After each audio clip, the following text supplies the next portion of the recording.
And now, ladies and gentlemen, please fasten your seatbelts. Welcome to PreneurCast. You know, business cards being swapped, beers being drunk. Can I say a nasty word? Can I say procrastination? With Pete Williams and Tom Gosher. how well did that go down? Talk about that entire thing in a very another rant and soapbox episode if we want to. Visit us online at PreneurMarketing.com. Hey everyone, Pete here, back again for a new season of PreneurCast with my ever faithful co-host, Dom Goucher. How are you, buddy? Pretty good, buddy. Hello, everyone. Welcome back to the new season. That sounds special, doesn't it? It does. New season. It does. We've sort of had, two distinct kind of seasons of the show. We've had some, breaks and a bit of a hiatus, and we've just had our most recent one, and we're back with the brand new show. Yep, very exciting. Glad to be back. All energized and all that. Absolutely, a lot of amazing stuff coming up. But we'll get into all that sort of stuff, I guess, in the next show, because you and I will have that together, where we'll talk about what we've been working on, some new projects, the learnings that we've had from those projects, and how other people, all those folks listening, can actually learn from our mistakes and increase their business. But today, I thought we could start this new season with a conversation with a direct response marketing legend. This guy was one of the very first infomercial marketers. He was the first person to use 1-800 toll-free numbers in direct response print ads back in the 70s and 80s. He started multiple multi-million-dollar companies, including Blue Blocker sunglasses, which a lot of you may be familiar with. They are sold all around the world still to this day, using a range of direct response marketing methods, from infomercials to print to everything in between. His name, author of Triggers and Adweek Copywriting Handbook, is Joe Sugarman. Super excited about this one. Awesome, mate. So as you say, let's just get right into that, because it's quite a long one, but full of gold. Well, Joe, thank you so much for your time. My pleasure, Pete. Nice talking to you. Beautiful. So I guess the place I want to start is a question that I've always find intriguing about people, is how do they get their start? Because you're a lad from Chicago who was doing an electrical engineering degree at the University of Miami, but ended up writing some of the best sales copy and selling over 200 million sunglasses. How does that come to be? That's a good question.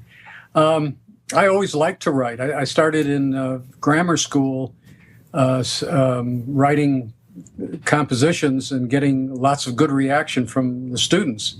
In fact, they all thought my writing was funny, and it kind of, when I started laughing at it, teacher didn't like it, but the students just loved my copy. So then I went on to high school, and I got bored with the newspaper that they had there. It was very structured and wasn't really tuned into the students. So I came up with my own, and I got a lot of publicity for it, and so I published my own paper.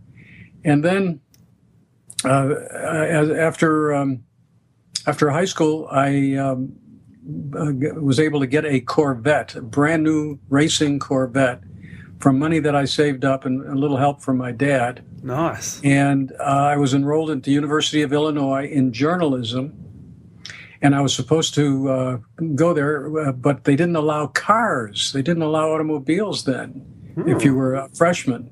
So I said, well, I can't really enjoy my car then, but I can take a trip to Florida, visit some of my relatives down there, and then get the driving out of my system, and then go back to Illinois.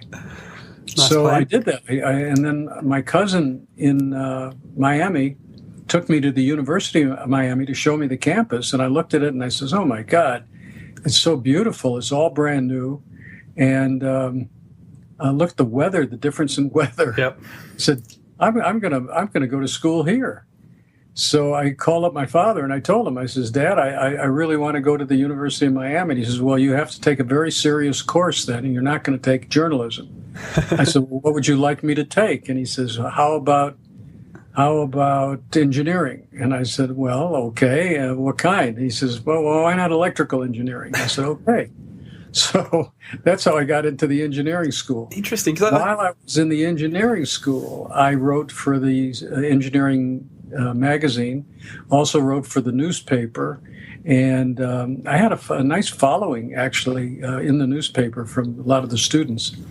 And then I finished, believe this or not, I finished 3.5 years of electrical engineering. I had 1 semester left to graduate. And I was also in ROTC, Reserve Officer Training Corps, and that's they train you to be an officer in the U.S. Army. And I was in that for like 3.5 years. So I was looking forward to military duty, and I was looking forward to getting my degree in electrical engineering. Well, one day I get a draft notice, and the draft notice basically said you have to report for basic training, you're being drafted. And I wrote them back, and I said, well, look, I explained I had 1 semester left, and I was in ROTC, but they didn't buy it. They just wanted bodies, and so they sent me off to basic training at Fort Carson, Colorado, in the middle of winter, and so you're going from South Beach to Colorado. I was there. I'm sorry? I say you're going from South Beach in the summer. Well, obviously in winter it still feels like summer there, obviously, and then shipped off to the cold Colorado. Yeah, it was kind of an adjustment for sure. And if you can visualize this, there was this one big, large washroom. Well, I'm going to get to that. I'll get to that. Anyway, they give you a test. They give you a test in the Army when you get there, and there's 2,000 soldiers that took this test, and I took it. And I got probably the highest score in the entire company because I was called out, went into a room just like you see in the movies, and there are 2 civilian guys, and there's one, the head of the camp. And they said, Mr. Sugarman, the reason we called you in here is you have the highest or one of the highest scores of anybody, and that makes you eligible for military intelligence. Oh. And I said, well, what does that mean? And they said, well, that means that we'd like to send you to a spy school where they'll teach you how to spy on people and get really good intelligence. Once you go there, then we'll send you to some foreign country, and in that country we'll teach you the language, and you'll never have to wear a military outfit again because you'll be in military intelligence and you won't be wearing a uniform. So I said, well, what's the catch? And he says, well, you got to extend your duty for another few years. So anyway, I ended up 5.5 years in the military, 3.5 active and 1.5 reserve. And what they did is they shipped me off to Fort Carson, Colorado. No, not Fort Carson. What am I talking about? They shipped me from Fort Carson to Baltimore to the spy school that they had there. It was a school where they taught classes on how to recruit spies, how to debrief spies, all kinds of really information. But there's one thing that I really didn't like about the school, and that was they had this big, large washroom, and on one side were showers, and then on the other side was sinks and mirrors where the guys would shave. Mm-hmm. And then in between all of that, in the middle, was this huge fan that sucked all of the moisture out of the air because otherwise the mirrors of the guys would frost over. Yep. So, but if you took a shower, and it was the middle of winter, if you took a shower, it was very cold, and it wasn't very comfortable. And so I switched off the fan, and somebody saw that and went up to the fan and switched it back on. And so I switched it off, and somebody switched it back on. So I decided to stop fighting, and I went to an office supply store, and I got some materials to make a official government-looking sign. And I wrote on that sign, anybody turning the switch on or off will be subject to dismissal from the school and subject to Part 407 of the Military Justice Act. And then in the middle of the night, I posted it, and I went in, I turned the fan off, and took a long shower. Everybody's mirrors were fogging. And anyway, the long story short is I did this for 3 weeks, and nobody challenged me. Wow. And finally, I got called down to the commanding general's office. And by the way, the school was called Fort Holabird. And so I got called down to the Fort Holabird commanding general. And he says, Mr. Sugarman, I understand you've been violating Part 407 of the Military Justice Act. And I didn't know what to say. So I told him the truth. I says, here's the truth. Here's what happened. Here's what I did. And I apologize if I've upset anybody. And this commanding general starts to laugh. He says, Sugarman, we need more people like you. That's ingenious. You know, I just have this new job that came across my desk in Germany. I'm going to send you to Germany. You're going to wear civilian clothes. You're going to go to school there, learn the language, and we're going to utilize your talents. That's terrific what you did, and not a problem. It's always better to beg forgiveness than ask permission. Is that the saying there? What's that? I'm sorry. It's always better to beg forgiveness than ask permission. Just go ahead and do it, and then deal with it afterwards. Absolutely. So let me ask you a couple of things that kind of intrigued me about your journey to that point. Now, obviously, you know, writing in high school and being passionate about it, which it sounds like you were. Obviously, you know, heading to that journalism school and doing all that, you probably had a pretty clear path of where you're going to end up career-wise. To suddenly make that shift over a car, fundamentally, to then go into electrical engineering, was it a hard choice to make to kind of go, okay, I'm going to give up this potential career dream to go into electrical engineering? You know, I always go with the flow. It really was not. I just said, oh, okay, it's worth the...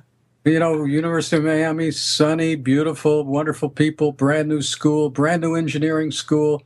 I'm going to go for it. And so I didn't have any problem at all switching over there. Oh, fair enough. And the other thing is, I guess, I'd have to assume here, and this is being a bit naive, I guess, is that the military training for that sort of 3 to 5 years that you were doing there, that has to have played into your ability to write good sales copy, to sort of understand psychology of people and how to not... you know, manipulate them in any sort of negative way, but that had to have played some part into your copywriting skills, no doubt. Would you agree or disagree? Oh, yeah, absolutely. And I'll tell you, every experience that you have helps in your copywriting. Believe it or not, I always tell people there are two things you really want to know if you want to be a great copywriter. One is experience as much as you can in life, and the second thing is write as much as you can. And so I wrote a lot. I mean, I wrote for the school paper. I wrote for the engineering magazine. I created my own magazine. I wrote, but I also experienced an awful lot. And some of it you might say, well, it has nothing to do with copywriting or my career, but ended up eventually becoming extremely important. So, It's just the more you experience, the better more interesting your life is, and the more knowledge you have. And it's like programming a computer. I mean, you're programming your mind. So I tell people, when I used to teach these seminars, I used to tell them, I just go out and do things you've never done before. Fly an airplane. You know, I was once a pilot. I said, just go out and do something different, something you've never done before, and you'll benefit from it in the long run. Absolutely. So speaking of going with the flow and experiencing everything, I understand that while you're in Germany, you somehow, which intrigues me, I haven't heard this part of the story, so I want to find this out. You stumbled across the opportunity to import ski lifts to America? Yeah. How the heck, when you're in the army in Germany, stumble across that opportunity? Well, actually, I traveled a lot. And by the way, I spoke and I still speak fluent German, and I spoke it without an accent even. Wow. People didn't even know I was an American. And that was partly because of the intense training they put you through. My language school consisted of 2 or 3 teachers and 6 students. And we interfaced with that language every day. And I also studied. I studied mystery novels and used a lot of the everyday language. For example, if you wanted to say, I want to bump this guy off, in German, the literal translation is, I want to take this guy around the corner. And so I learned all those idioms. And so people thought I was really German. You know, I didn't think I could possibly be an American. So anyway, what happened was I just, by coincidence, met somebody who had a business, and the business was selling ski lifts. And he asked me if I could possibly set up a company outside the United States, in the United States, to sell his ski lifts. And I called a friend of mine from the university, from the engineering school, to come on out and meet with me. And him and I went to all these various Austrian ski resorts to see the ski lifts and to become familiar with what they were all about and how to install them and all that kind of stuff. So when I mustered out of the Army, I went back to, I think it was Virginia, and set up a company there to market ski lifts. And what's interesting is that my partner, the guy that I had that came out from engineering school, he handled the installation and the sales, and I handled the advertising.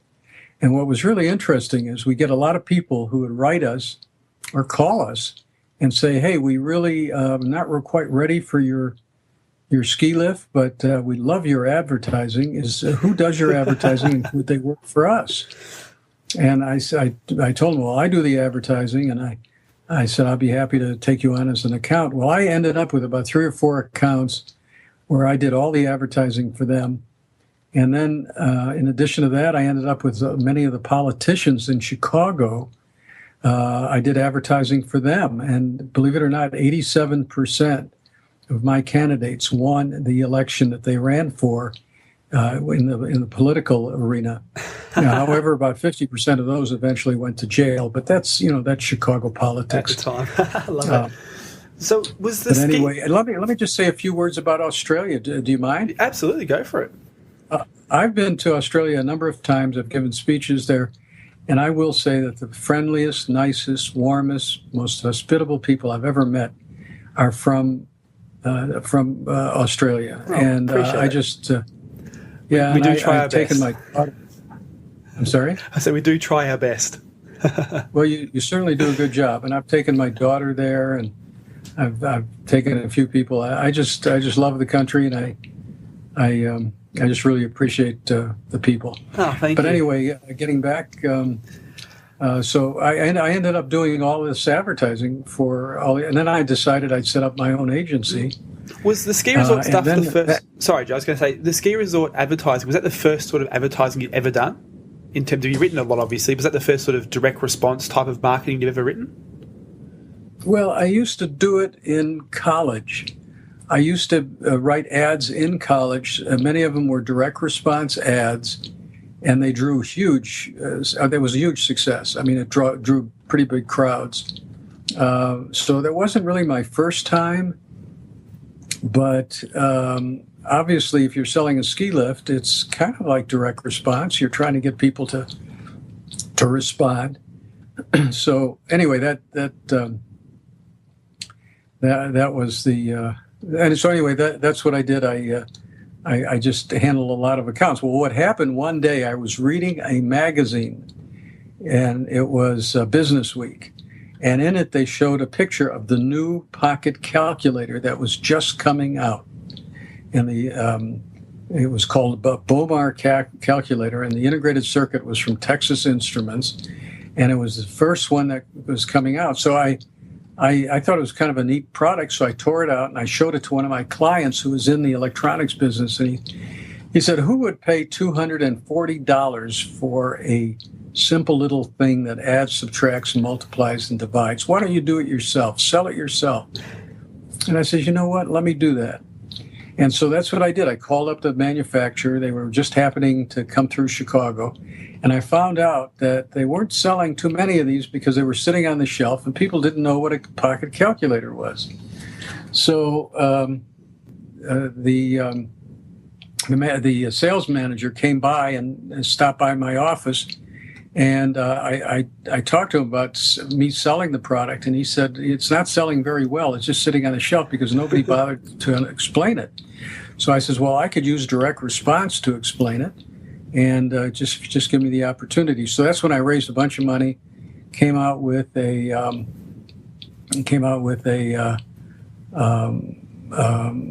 a mailing piece and a flyer, and I sent it out.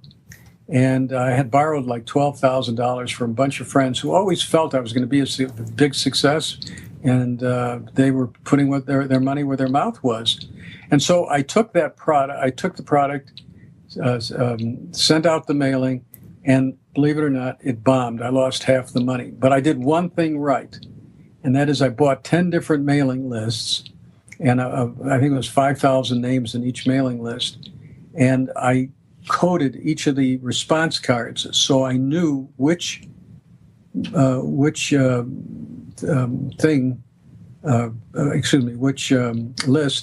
would draw the best response. And sure enough, 8 of them were complete failures, but 2 of them were big successes, and they were not what I had expected. So you never know. So I went back to my investors. I said, we lost half the money, but there's 2 good bits of news. One is I know exactly which mailing list to use. And secondly, the manufacturer just called me and dropped the price, the retail price, from $240 to $180. And we're able to, I think we're going to do really well. And so we did the mailing, and sure enough, the orders start piling in. And that was my first experience with having my own direct response company and using direct response in a big way. That's impressive. And so we introduced the first pocket calculator. Nobody had advertised it before that, except it had been on a few retail shelves. And this was the early 70s, wasn't it? 73, I believe. Yeah. So obviously, $180 for a calculator back then was a lot of money. Yeah, well, again, it started at $240, went down to $180. Eventually got down to $100, and then we followed the curve down. And one of the nice things about direct response was that I could respond quickly. So if a price drop came, I could go in with that same price drop. And so we sold every brand we sold a lot of different calculators. And as a consequence of that, I also pioneered the use of toll-free order taking back in 1973. Before that, you weren't allowed to take an order over the telephone without having the signature of the cardholder. And but I would get requests. People would call me up and say, "Joe, please sign my name. I just need the calculator as soon as possible. Send it out to me and just sign my name." And I did this for about 6 months, and I noticed I never got ripped off. And I said, you know what? I'm going to go out. I'll get a bunch of toll-free numbers, and I'm going to put in my ads in very small type, credit card buyers call toll-free, and just see what happens. And I did that, and I was deluged. It was the most incredible response. Instead of waiting a week to 10 days to find out if I had a success, I knew before noon. It was so successful. So I kept doing that. And then finally, after about 6 months, I get a call from the Bell Systems, and they were the people that issued the toll-free numbers. And they said, "Mr. Sugarman, we know what you've been doing." And I said, "Uh-oh, I'm in trouble now." They said, No. What you've been doing is fantastic. We've been following your success. There's hardly any bad debt. You've done a really good job, and we see your business has really expanded. We've talked to the credit card companies. They now will agree to allow us you to take orders over the telephone without having a signature. So we were the first company in the country to do that. And Bell Systems ran a big full-page ad of ours, about us in the Wall Street Journal.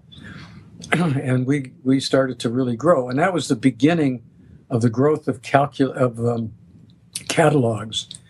Before this time, there were only a couple of catalogs. Well, because of the toll-free number, there were a lot of catalogs coming out, fulfillment centers, you name it. It just exploded, and the area of direct marketing exploded as a result of that. That's impressive. So speaking of the direct marketing, direct response industry, obviously that's how you initially sold the pocket calculator before you sort of went on to advertise it in the Wall Street Journal and do the toll-free numbers and all that sort of amazing stuff. What was it that sort of educated you back then in the early 70s on direct response? Was it just you testing stuff off your own intuition, or was there some books that you read or people that you learned from back then? I'm always intrigued about how people sort of stumble across direct response, because I love it and it's a big thing that we talk about quite a lot. How did you sort of stumble into that actual, skill set of knowing to split test off the back of the lists and things like that? Pete, you're talking to the biggest failure you'll ever talk to on the air. I have failed more times trying all kinds of crazy things, but it's my willingness to try something. And in the beginning, I used to fail 9 out of 10 times. And in the end, I would be failing only once out of 10 times because I really knew my business. I learned from my failures. It was the failures that taught me. And that's what helped me to grow and prosper. Very, very cool. Because that's what it comes down to, doesn't it? It really comes down to continually split testing, and it's not a failure; it's a test result. Taking that kind of mindset into things. Yeah, I'm never attached to any outcome. If something's not successful or if something happens, I always say to myself, "It's always for the best." I might not see it at the time, but it's always for the best. The other philosophy I still have, is, let's see. What was the other one? 1 second. Every problem has within it an opportunity so great it dwarfs the problem. In other words, if you have a problem, look at it as having a big opportunity in it, and then go for that opportunity. And I've done that many times where I've had a problem, figured out a way to solve it, and went on to be very, very successful. That's how blue blocker sunglasses came out. I definitely want to get into that. Now, I've got a couple more questions around the pocket calculator, and then I definitely want to delve into the whole blue blockers phenomenon that you started. Can you remember back, I know it's quite a while ago now in the early 70s, but can you remember what the actual hook was in your copy that made the pocket calculator such a success? I was just wondering if there was a particular hook, because obviously, as you said, like $180 or $240 for a pocket calculator that nobody understood what it was back in the 70s, it's quite a big sale to make, particularly in print. And it always intrigued me about what was the hook that really got people to go, this is worth reading more about, and obviously ended up filling in the coupon or calling the toll-free number. Okay, I'll give you a few examples. We were selling pocket calculators. They were pretty expensive. People had a lot of questions. They really didn't know why it worked, how it worked. So we put in a full-page ad in the Wall Street Journal. And it was entitled "The Truth About Pocket Calculators." And we covered all the aspects of pocket calculators. Full page. There had to be 2,000 words. And at the very end, we put, "Check our ad in this issue of the Wall Street Journal." And if you went to our ad, there were 4 or 5 calculators featured at very good prices, and they sold like crazy.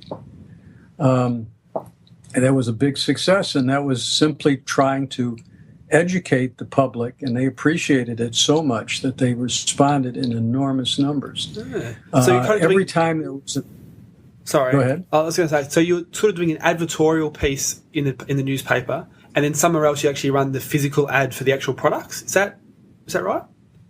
Yeah, that's right. Cool. And it wasn't selling anything except explaining all the features of a pocket calculator, what the features mean, like floating decimal or fixed decimal, or what all these different terms meant. And it was that intrigued people. They were curious. They read the entire ad. You can tell from the response. And so it was a very successful promotion. I love it. So you're mixing the advertorial. Cool. Now, that was one of them. Now, the other, whenever there was a new development, a new feature, a new price drop, you exploited that. It was kind of natural. I mean, you got a big price drop, you promote that, and we did. And if a calculator came out with a new feature that nobody, we even had, what we did once? We tried to show a good image by telling people that we were selling this one calculator, used a liquid crystal display, And they said, we'll take your old calculator, give you credit for it, and contribute your old calculator to a school to help them learn how to use them. Nice. And so we would sell this liquid crystal calculator, and we'd get these other calculators in return, and then we'd give them to schools, and it was a good gesture, and it got us a lot of publicity, and of course, we did get a lot of sales. Fantastic. Very cool. It comes down to, as I think you just said, the testing different things and continually making sure that you're, reaching the market in a way that gets their attention. Exactly. Were you already at that time, particularly off the back of the toll-free numbers, exploring the back end of the database? So as you were sort of building up this database of buyers in this electrical space, buying pocket calculators or picking up the phone to call that toll-free number, were you already experimenting with, upsells and back-end offers to the database or not? Yeah, pretty much. Once you got somebody on the phone, there's all sorts of opportunities to sell them, and that's what we did. Yeah, of course.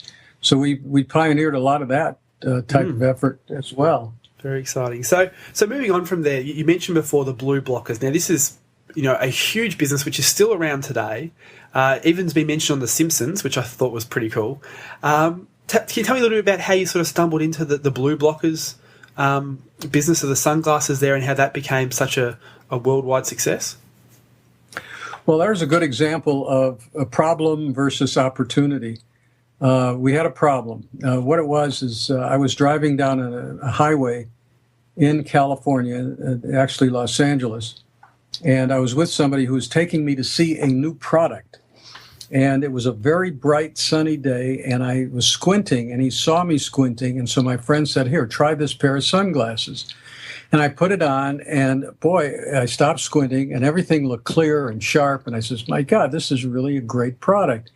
And he says, nah, you don't want to even consider that, because the product was made for the astronauts for outer space. And besides, they're extremely expensive. And finally, the guy that started the company and sold NASA was going out of business. So I said, okay, I guess I can't do that anymore. So then I finished looking at this product. It was so-so. I went back to Chicago, and United Airlines was doing in their catalog, or in their magazine, I was doing an 8-page insert. And one of the products that I was going to feature, the company went out of business, and I had to fill that space. And I only had a couple days to fill it. And I could source product over a couple months, but I had to fill that space within just a couple days. So I called my friend. I had a problem. So I saw this as an opportunity. I called my friend. I said, please send me that pair of sunglasses.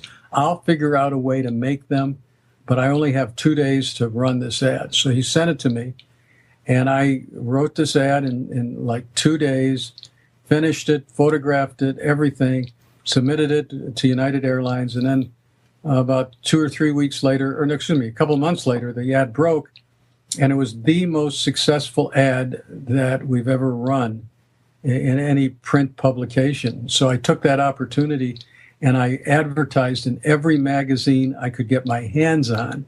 And sure enough, I sold like 100,000 pair over 6 months. 100,000 pair. I thought that was terrific. But then they announced that they were allowing half-hour television commercials called infomercials, and as a result of deregulation. And I said, wow, that'd be a good place to sell blue blockers. Well, everybody thought I was nuts, because how could you spend a half hour selling a single pair of blue blockers? And so but I did. I tried it, and I did an infomercial. And remember I said I sold 100,000 pair in 6 months? I sold 100,000 pair in a month. Wow. And when I saw how successful that was, boy, we advertised everywhere for 6 solid years, selling over that period of time 20 million pair before eventually going on QVC, the home shopping network here in the U.S., and going into drug chains. So it was a huge success. And again, it was the example of taking a problem and looking at it and trying to find that opportunity. So with the infomercials, you were scripting them, and I know you were starring in them, weren't you, at the time? Yeah, I had a full beard at the time. I've shaved now, but I had a full beard at the time. And I'd go out and I'd interview different people. And their reactions were, wow, is this great? Wow, and they're all excited about it. And it was almost any age group. It could be an older person, it could be a younger person. I never showed what it looked like through the lens because I wanted to build curiosity so that people would respond, just out of curiosity. But we got a lot of business and did exceptionally well. Very cool. So what were the big lessons? Obviously, you could have easily shown in a visual format like what it looked like between the lens on or off in a TV sort of infomercial setting. But what are some of the biggest takeaways you learned throughout the testing between print direct response and infomercial direct response? Was there any sort of big differences that people should be aware of or that you learned? Yeah, again, it's the product. When somebody hands me a product, first thing I do is I write a print ad for that product. And in that print ad, I try to sell it with all the features. Now, so I try to sell all the different features of the product, but usually one or two will stand out. Now, to make a successful infomercial, what I believe you really need is a product that appeals to a very broad market. You can't sell, it would be difficult to sell, for example, a tennis DVD or something that would appeal to a small percentage of the people. So sunglasses appealed to older people, younger people, and they were priced so that the people of all ages could afford it. And so that was the key. And the key basically was the product itself. If it appealed to a larger audience, then it made a good infomercial product because you needed something almost like 10 to 1. In other words, your cost had to be $1 and you had to sell it for $10, and your media probably cost you $5 or $6. So it was a very costly media, but that's how you judged it. Yep. And then obviously, I'm guessing again, there was a good back end off that when people were calling up to place the order. They were upsold to get 3 for the price of 2 or extra bits and pieces. Absolutely. The back end, we would offer a child's version of the pair, and then we'd offer a lens cleaning kit. That was a big seller for us, and so we'd offer a lot of different upsells. Yeah, you're talking about building your list. We had a huge list. We of course mailed it to that list. But what was interesting is that the lists that we mailed to weren't as successful.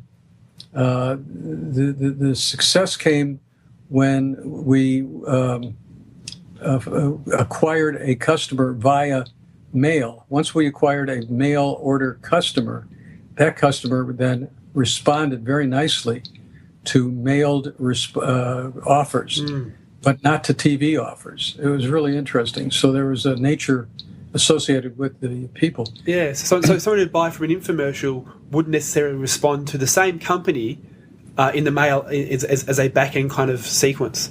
Interesting. Yeah, in other words, if I sold something in print, the direct mail was the absolute, without question, most effective. If I sold something on TV, the thing that was most effective was calling the customer direct on the phone. Wow. And so that was an important lesson because you certainly, if I mailed to my TV customers, which I did on a few occasions, they didn't respond. But boy, did they respond when I got them as a result of a print ad.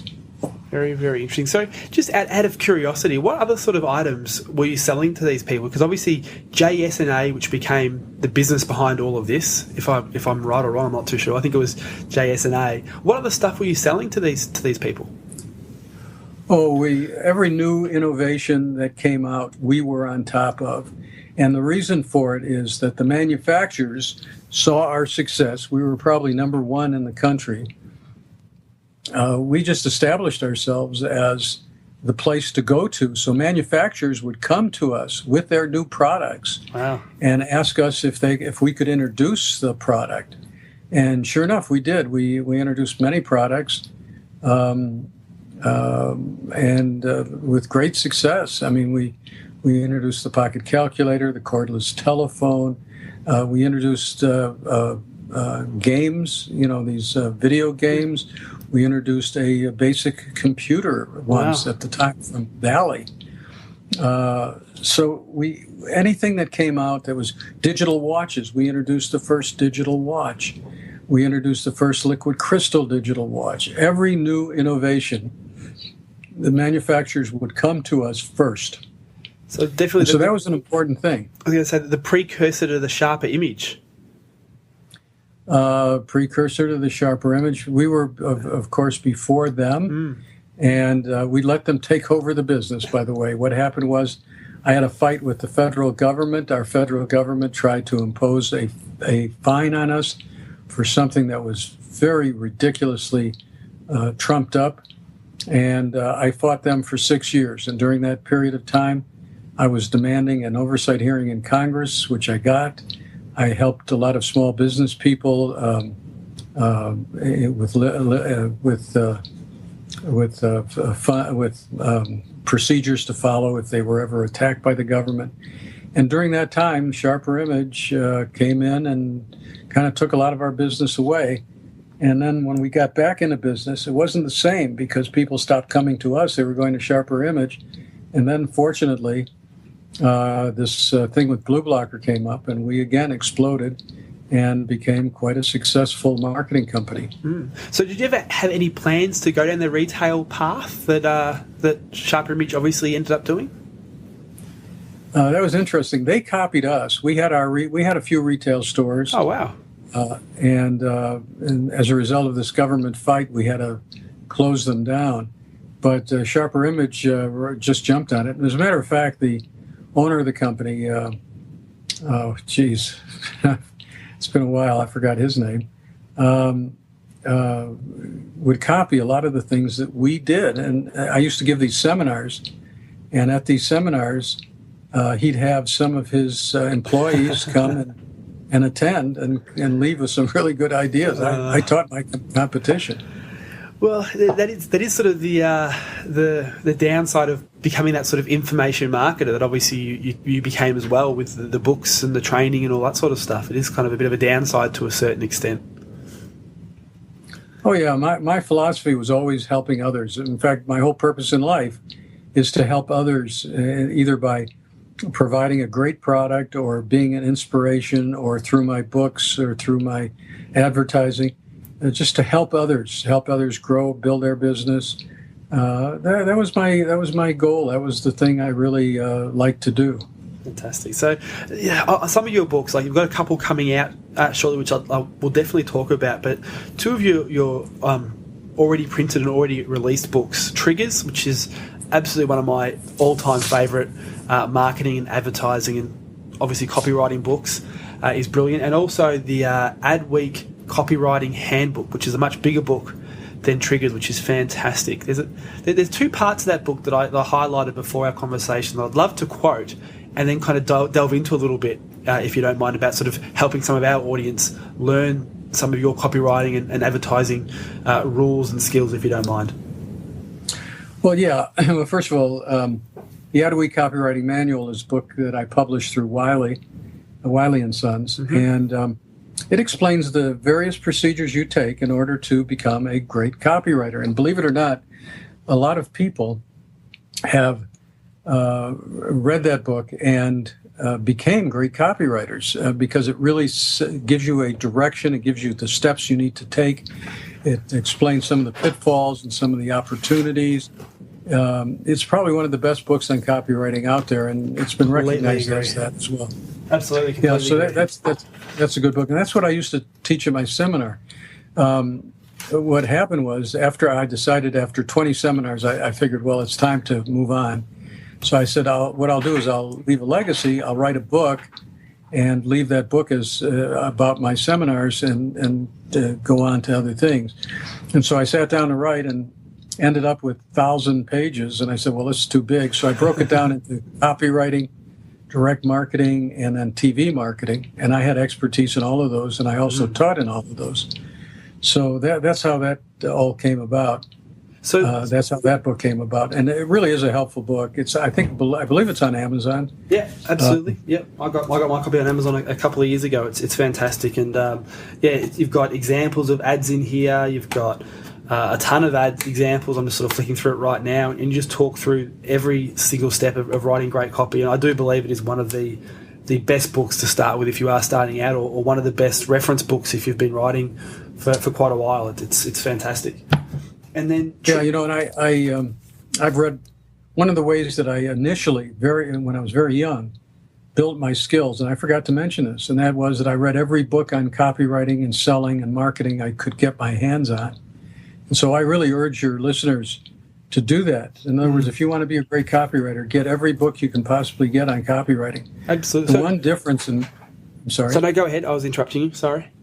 Yeah, the one difference with my books is that they're actually based on somebody who was in business selling products. There are a lot of people out there that have never run a business and just copy other people's advice and make it like their own. I've experienced all of these things personally, and so when you hear something from me, it's the truth. There are a lot of things that are what you'd call counterintuitive, and that's with direct marketing. It's very counterintuitive. What you think sometimes works doesn't, and what you don't think will work does. And as a consequence, sometimes you really get messed up. And so a lot of people get up there and they give speeches about what to do, and they're reading what they intuitively think, but they're wrong. And so I used to go to these seminars, and I used to listen to other writers get up there and talk, and I got so upset listening to them, I would step out of the room and not listen to anything they had to say because it really upset me. And then when I get up there myself, I tell them the truth, and I explain to them what really works and what really doesn't work. And so anyway, I just thought I'd mention that. No, and I appreciate that, and I completely agree that, particularly the Adweek book, that it's got so much examples in there. It's just proof that it comes from real world experience, and it's not a theory based book on any level, which is fantastic. And even triggers too, which I believe there's a new updated edition that's just been released or just about to be released of that book as well. Well, every time we've published the book, it's sold out. We have a new book it's soft cover. It's called Triggers, and it says the subheading is 30 sales tools you could use to control the mind of your prospect to motivate, influence, and persuade. And it's a book that really is on salesmanship. Salesmanship is something we've used all of our lives when we were little kids to sell our parents, when we were growing up, in college, just anywhere, and especially if you got a job as a salesperson.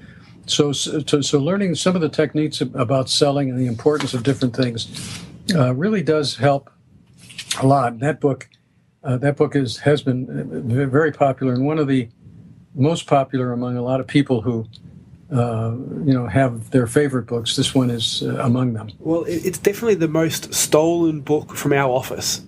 We've, over the years, in my telecommunications company, we've had quite a number of copywriters come through the doors over the years, and it's one of the first books we lend our new staff to read to sort of get across it. And I don't think I've had a single copy returned. So we have to keep buying new editions because it literally is the most stolen book we have had in our office library, which is quite funny. But that is funny. Quick question. You mentioned, obviously, you were reading a lot of sales books and marketing books back in the day. What are some of the old classics? Now, there's obviously every man and their dog, as you kind of alluded to before, has written a book on marketing and salesmanship, and a lot of it is without substance. What are some of the books you were reading back in the 70s and 80s, some of the old classics that you think are worth trying to find if you can get an old copy? Oh, boy.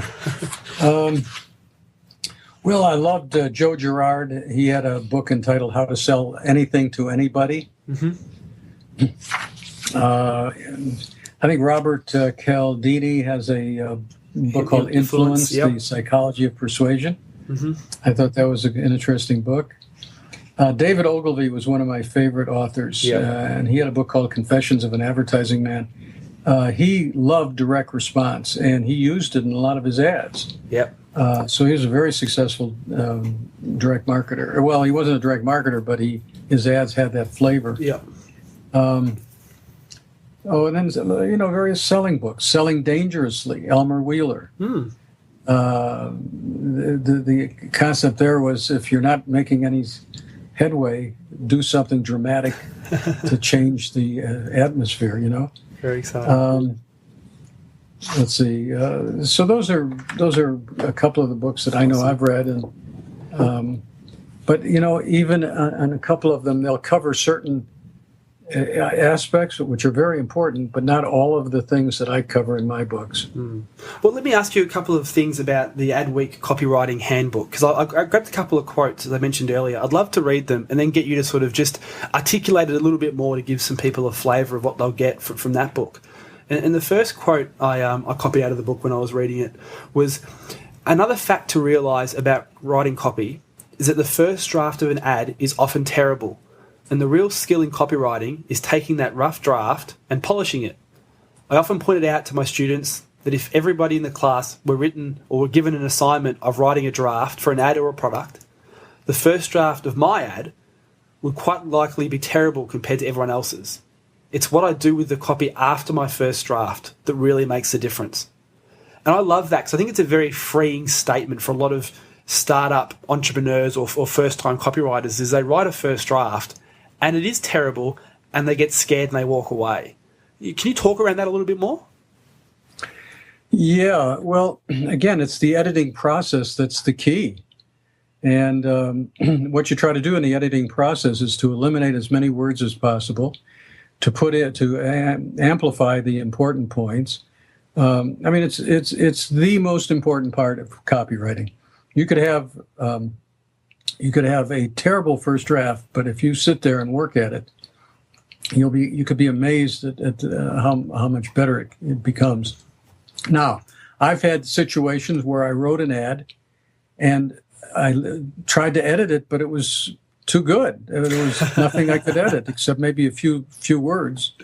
And then I've written ads where I have gone through 10 different drafts. Thank goodness for the computer, because you can put this all in a computer and it's easy to change. Before the computer, I used to write out my ads longhand. I'd give them to a secretary. They'd type it out. Then I'd go over it again, give it back to the secretary. And so that was the old system. But fortunately, I was in business when the home computer came out, and I certainly used it in my copywriting experience. Very cool. And the other quote I've got was, "Your ad layout and the first few paragraphs of your ad must create the buying environment most conducive to the sale of your product or service." Now, how do you do that? What is that? And how do you do that in print for a lot of listeners? Well, you try to, for example, if I was a car salesman and somebody came into my showroom, I'd introduce myself and I'd say, "Beautiful day, isn't it?" And they would say, "Yes, it is." And then I'd say, "And there's certainly a lot of cars around here." And he'd say, "Yes, yeah, there is." In other words, I try to get that person to continue to say yes, because that's a positive message. And it leads up to, "Well, would you be interested in test driving one of these?" "Oh, okay." So that's one skill. The other is with the triggers, for example, you try to do three things. One is you try to set an environment. For example, if I walked into an art store that sold art and there was prints sitting on the floor and it was so really sloppy and it was just jammed with prints, then I'd walk next door and I'd walk into a beautiful gallery where everything was mounted on carpeting, and you had couches where you could sit and view the art. I would expect to pay more for that second example than I would for that schlocky-looking. So setting the environment for a purchase, I would expect to pay more. The second thing you try to do is you try to build trust with your customers, where they trust you, where you're honest, they can see you're honest. sometimes I've pointed out all the bad features of my product before I pointed out anything good. And people really felt I was not only honest, but they were able to make an intelligent decision. And the third thing it does is trigger a sale. You say certain things, and they just trigger the sale. But anyway, for example, I've written a 1,000-word ad, and just changing, this is talking about editing, just changing a couple words at the very end of the ad doubled response. And so editing is extremely important in this process as well. So anyway, you create the atmosphere, you build trust in your customer, and then you trigger that sale. And those things are pointed out in my book, Triggers, but also in the Adweek copywriting manual as well. So let me ask you this, though, because obviously the example of an art gallery is a very tangible one for people to get an idea of, okay, yes, you want to create this atmosphere, and that's why you go into certain jewelry stores and they offer you the latte and they sit you down and there's a security guard at the door, all for sort of show more than security. How do you do that sort of stuff in print or even online these days where there's so much noise out there, getting your consumers and your prospects' attention? How do you sort of create or try and create that buying environment in either direct response print or online using direct response? Any sort of tips or strategies around that? Oh, boy. Well, yes. Yeah, I mean, what you do is first of all, you attract them with a headline, and then the subheadline should lay the foundation to create something very important, and that's curiosity. And you want to create that curiosity so people get to start reading the ad. They have said that if you read the first paragraph or two paragraphs of an ad, you're going to read all of the copy. And I have found that to be true. And so I've always said that the most important thing in an ad is the headline to draw you in. Subheadline, meanwhile, you're developing an atmosphere. And then, of course, leading you to that first sentence, which is extremely important. So I always tell people to keep it very short first sentence, and realize that they've got to make the copy so curious that people will read the first sentence, the second, the third, and by the time they're down to the fourth, they're already hooked. They're reading the entire ad. Very, very cool. I don't know if that's answered your question or not. Look, I think it's a good starting point to give curiosity to people to then go and buy your books and then learn all the real skills. So you've done it very well there as well. But speaking of buying your books, you have the new one coming out, which I'm super excited to get my hands on, which is called The 7 Forces of Success. Can you tell us a little bit about that? Well, yeah, it's primarily about karma. And in other words, if you do things a certain way, you're going to get a very positive result. If you do something another way, you're gonna lose. It also is a book on my life, growing up, going into the military. Some of the things that I've learned, some of the stories. There's a lot of stories. People love stories. There's a lot of stories in that book. And then there's the 7 forces that I talk about, the karmic. And then we talk about some of my other success philosophies that over many, many years I've acquired and I share. And to me, it's probably my most enjoyable book that I've written, because you read it and you say, oh my God, this guy, what he went through in order to be successful, it was a lot. And it wasn't easy. And the key was to never give up, to just never give up. And that's been my philosophy ever since the beginning. I love it. I'm very, very excited to get my hands on that, which is going to be out very shortly, which is exciting. And we'll put links to where people can get a copy of the book in the show notes for this episode. So make sure you check that out and get a copy of not only the 7 Forces of Success, but the Adweek Copywriting Handbook and Triggers as well. So as a marketer, let me ask you this. What sort of plans do you have to market this book? Anything unique or anything crazy or exciting you've got planned to promote the book? You know, it's really funny because I've got people who are dying to get this book and promote it, and with me traveling all over the country and appearing in different places and all that kind of stuff. And I don't know if that's really what I want to do. But I have a lot of people who are just chomping at the bit to help me. And I really appreciate that. And of course, I think the more people that learn about these these things, and the more people I'm going to help. And of course, that's what's really prompting me. And by the way, as soon as this book gets off press, I'd love to send you a personal copy. That'd be great. For yourself, autographed. And thank you, Joe. That'd be fantastic. So make sure you send me your address. I will do. So let me ask you this one final question. I'll let you go, Joe. This is a question that we ask every guest who comes on PreneurCast, and it's a unique question. It's, what's the one question that I haven't asked you that I should have? That's an interesting question. A lot of people probably wonder, how old is this guy? 45. Well, I'm actually, one of my recent projects is an anti-aging products. And so I've got to look pretty good in order to sell those products. People think I'm my early 50s. I have very, very little gray hair. I still got most of my hair. And I weigh the same now that I did in high school. Wow. So and I keep myself in pretty good shape. I'm 76, and it's kind of a shock for me to realize that too. So, but no, I definitely agree that from, I've seen not overly recent videos, but photos and stuff over the last sort of 10 years, and you definitely do not look like you're in your 70s whatsoever. Yeah, well, thank you. Yeah, so where can people find out about this longevity industry that you're involved in? Well, I talk about it in this new book, The 7 Forces of Success.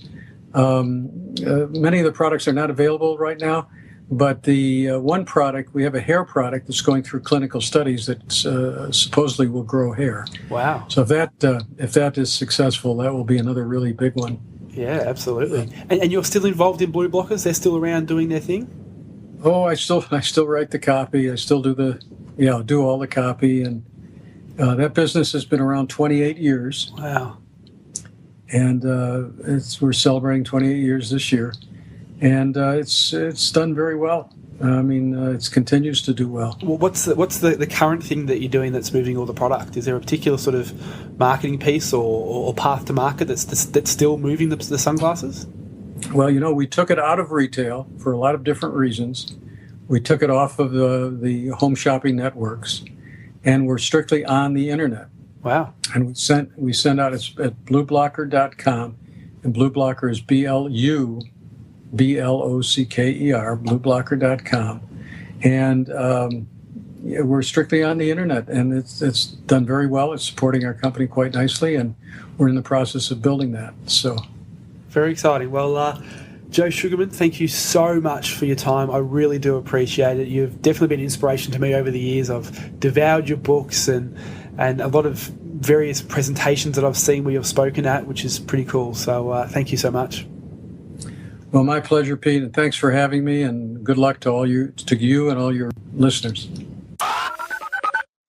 Man, you were not joking about that one being a long one, but a good one. That guy has been and done everywhere and everything. Oh, mate, it's crazy. As I said, two of his books, the Adweek Copywriting Handbook and Triggers are by far two of my favourite all-time direct response marketing books. So highly encourage people to pick up those books, particularly Triggers. It's a very easy read, but it's just such a powerful read as well.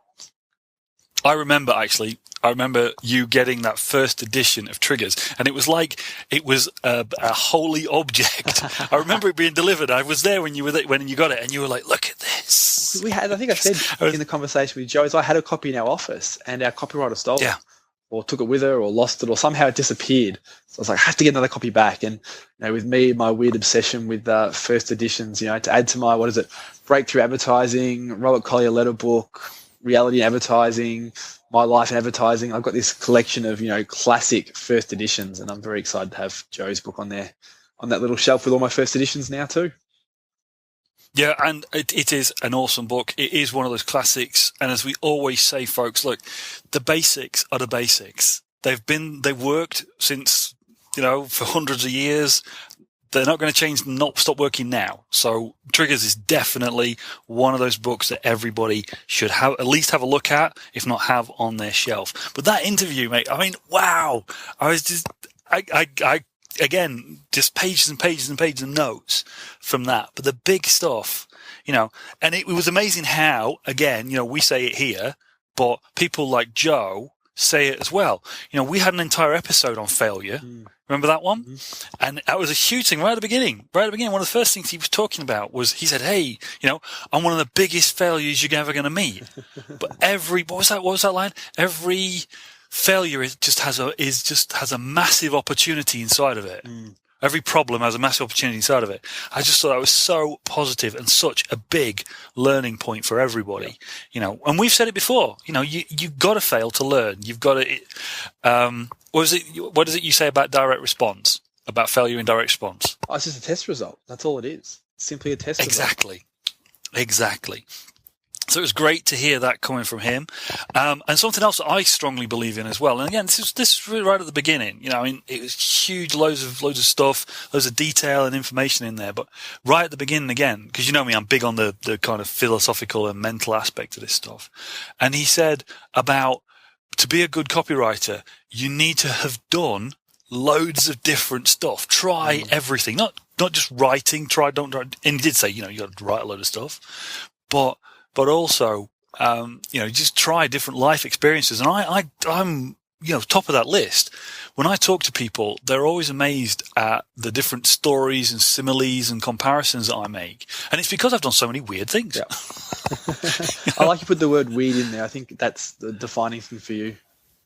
Oh, that's very kind of you. And so because you've said that, I'm now going to say the thing I wasn't going to say, which is that you managed so well not to be a total fanboy in that interview, right? In that conversation with Joe, because I know you are he's one of your heroes. Absolutely. As I say, when you got that first edition, your little eyes lit up like a little schoolboy with his Christmas presents on Christmas Day. But mate, awesome interview as always. You asked some really good questions and got some really good stuff out there. Was there anything that stood out to you? Oh, I love your story about just how he's done, as you said, gone through so many changes in his career, but just actually continue. I think he, touched on in the conversation a little bit about sort of some legal issues he had at some point, but that didn't stop him. He sort of got back on the horse, and sort of blue blockers sort of came about, and also just keeping his ears and eyes open for opportunities. Driving in a car with a mate turns into this huge multi-million-dollar corporation, which still exists now, the Blue Blockers Corporation. So it's just really cool that sort of how he continued to push through his failures, as you rightly said, but also just kept his ears and eyes open and just, finding opportunity and then ran with it and tested it and just, he literally is the godfather of direct response marketing. Like everyone these days just takes, offering a 1-800 number for people to call in to order over the phone for granted. Joe was the first person to do that. He was one of the very first people to do infomercials, and everyone these days is aware of infomercials, and multi-millions of dollars of sales are made every single day because of infomercials. And he's written a book on it. Like he's written so many different things. It's amazing what he's done. So it was just the first of an amazing series of conversations I've been able to have over the last couple of weeks, getting ready for this new season of the podcast. We've got Michael Gerber, the author of The E-Myth. We've got Perry Marshall, who's written what I would almost say is my book of the year this year. Surprise book of the year. I wasn't expecting it. The 80-20 sales and marketing book was amazing.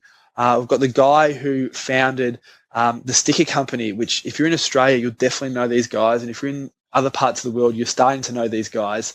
On the back of cars, you see little family stickers, like the My Family stickers. We've got the guy who started that, and we talk about the tipping point and how he manufactured all of that and how he got it working. And it's an amazing conversation. And some amazing other ones coming up too. So this season of the show and some of the conversations we're going to have are off the chain, which is super exciting. Honestly, mate, when you told me who you were going to talk to, first of all, I didn't think you were going to get any of them, let alone all of them. And second of all, yeah, folks, just watch out for this stuff. We have got some names and some fantastic insights into business, marketing, entrepreneurism, the whole works coming up in this new season. So, Pete, look, that was a long old interview for a first one, starting back. Let's wrap it up there, as you would say. What's that? Put a bow on it? Put a bow on it. And, folks, we will see you in the next show.